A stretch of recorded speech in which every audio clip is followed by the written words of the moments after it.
বাঙালির হাঁড়িতে আপনাদের সবাইকে স্বাগতম।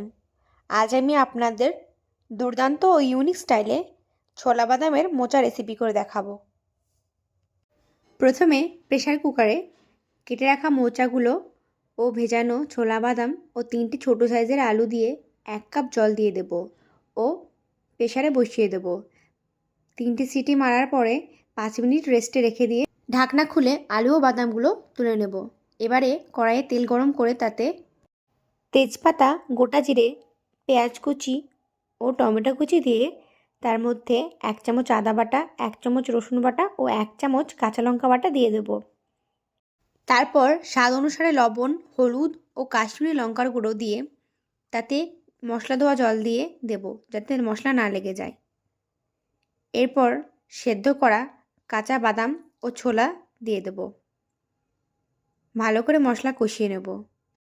এরপর স্বাদ ব্যালেন্সের জন্য একটু চিনি ও 1 চামচ ভাজা জিরে গুঁড়ো দিয়ে দেব ও মোচাগুলো দিয়ে তার মধ্যে সেদ্ধ করা আলু দিয়ে ভালো করে কষিয়ে নেব। জল শুকিয়ে আসলে তার মধ্যে 1 চামচ ঘি ও গরম মশলা গুঁড়ো দিয়ে দেব। তারপর নামিয়ে নেব।